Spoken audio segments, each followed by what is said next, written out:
अब देखो,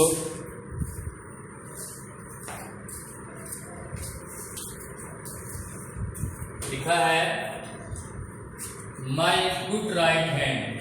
पहले तो ये समझो, राइट हैंड का मतलब होता है दाहिना हाथ। आप कौन से हाथ से लिखते हो? दाहिने हाथ से। कुछ लोग होते हैं जो लेफ्ट हैंडर होते हैं, तो दाहिना हाथ का मतलब क्या हो गया यहाँ? मेहनत। और गुड ये नहीं हो गया भली, मेहनत ही भली है। मारवाड़ी में एक कहावत है, नाम भगा लेठूरा। लेठूर नाम होता है क्या भाई? एक औरत थी, उसके पति का नाम लेठूर था, है लेठूर या लेठूर। तो सभी उसको चिढ़ाते थे। तो अच्छे नाम वाले आदमी को ढूंढने के लिए निकली, तो आगे गई तो एक लाश को लेके आ रहे थे। लाश तो जानते हैं आप, मरा हुआ आदमी।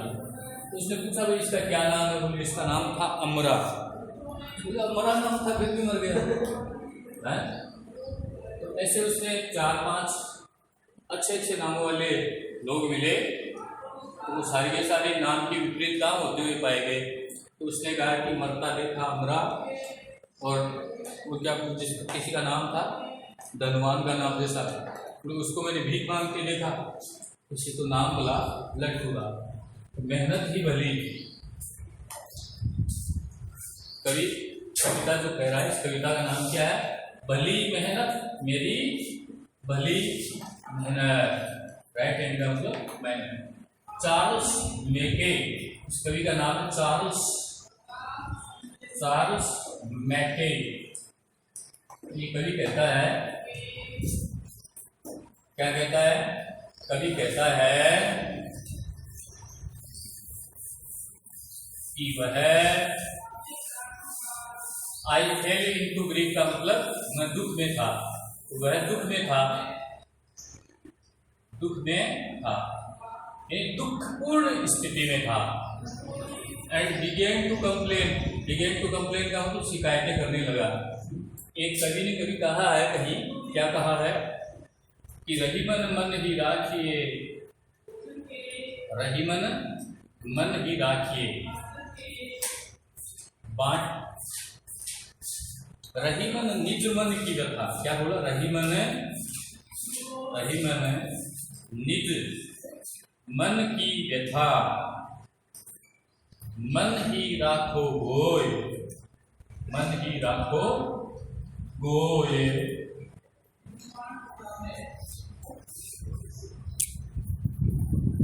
सुनी अठिले ही लोग सब, सुनी अठिले ही लोग सब, बाटी न ले ही कोई, बाटी न ले भी कोई। मतलब सही जी कहते हैं कि अरे मनुष्य अपने मन की जो व्यथा है, दुख दर्द है, उसको अपने मन में ही रख ले।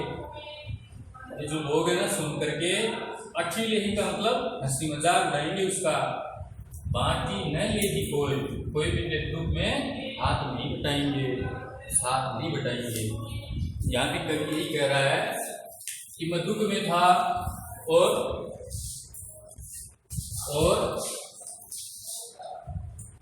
लोगों के सामने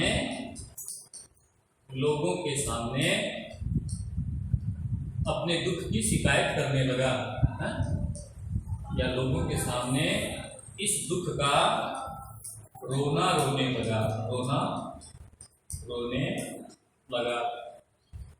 कहते हैं काई रोज रोवे है, ये रोजना रोने लगा।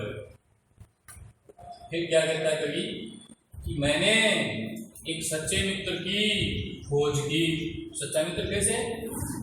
भाई उसकी कोई समस्या थी, कोई दुख था, उसको रुपए चाहिए थे, तो वो रुपए मांगने निकला, तो उसे किसी ने रुपए नहीं दिए, इसका मतलब सच्चा मित्र नहीं मिला। तो I looked for a friend का मतलब क्या हुआ?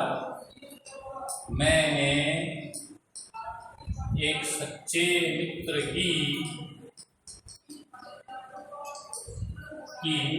तलाश की, मैंने सच्चे मित्र की तलाश की। बट यानी लेकिन,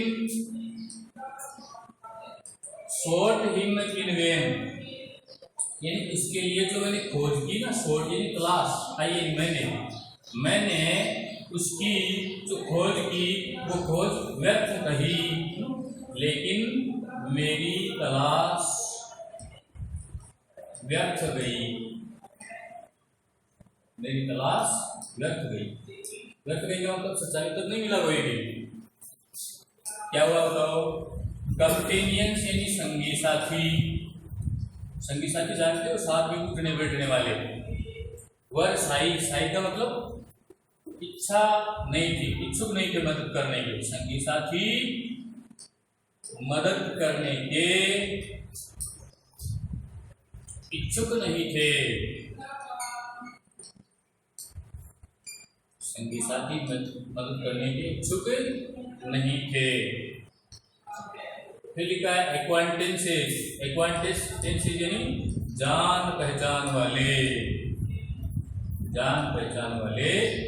वर्ड ओल्ड यानी भावना सुनने थे, भावना सुनने थे। भावना सुनने होने का मतलब समझो, एक आदमी आके रोता है तो वो बीमार पड़े है, लड़ना करने तो उसको नहीं, बात कोई दुए गुना करने कोई है, कोई मदद करो, तो वो आपकी बात पे गौर ही नहीं करे, कोई जवाब ही नहीं दे, अपने कहते हैं न नट्टा न पट्टा। तो ऐसी स्थिति में जो आदमी होता है उसको बोलते हैं भावना सुनने। They gave me good counsel, board पे ध्यान रखा करो। देखो, दे यानी उन्होंने, गेव यानी दी, मी यानी मुझे, गुड यानी अच्छी, काउंसिल यानी सलाह। मतलब उन लोगों ने मुझे अच्छी अच्छी सलाहें तो दी, उन्होंने मुझे अच्छी अच्छी सलाह दी, अच्छी अच्छी सलाह दी। बट यानी लेकिन, ड्रेडेड यानी डरते थे, देरी ने अपना गोल्ड यानी धन उधार देने से, लेकिन रुपए उधार देने से डरते थे, लेकिन रुपए उधार देने से वे डरते थे। मन में सोच रहे थे उनका क्यों दे लो। तो इस तरह से ये कविता है, इसका अपन को रेफरेंस लिखना है, फिर कॉन्टेक्स्ट लिखना है, फिर एक्सप्लेनेशन लिखनी है।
And composed by the poet Charles Dickens.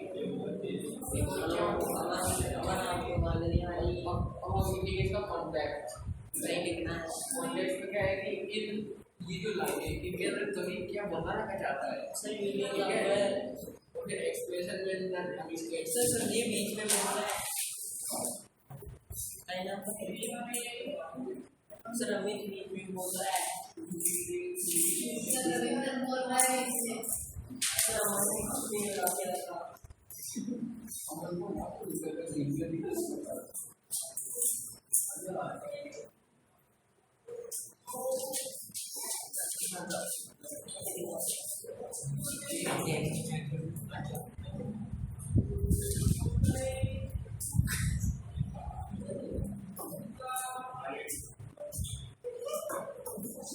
अमन बैठ जा बेटा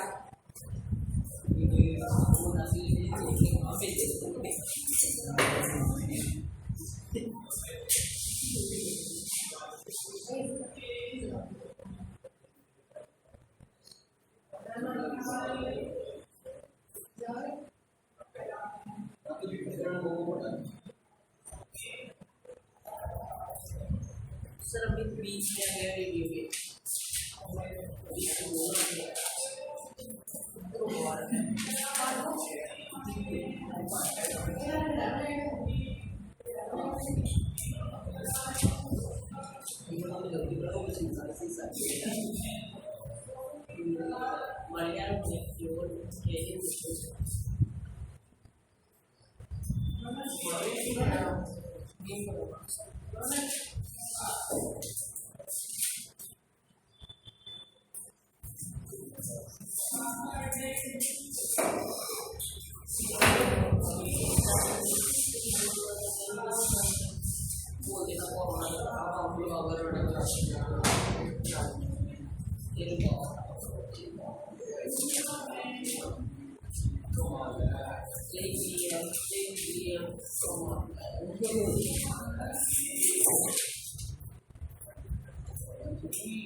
चालू है 4 मिनट हो गए इसको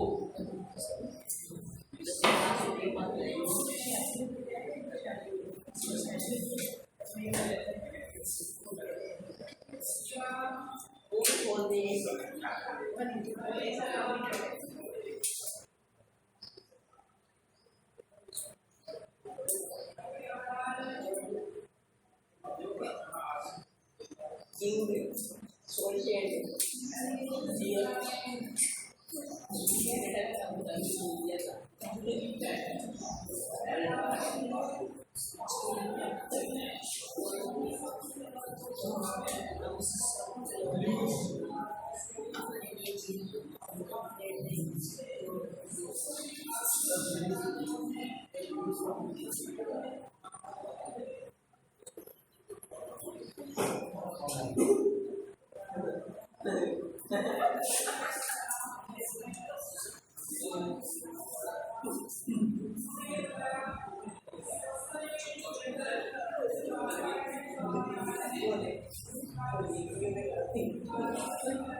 India ke mana?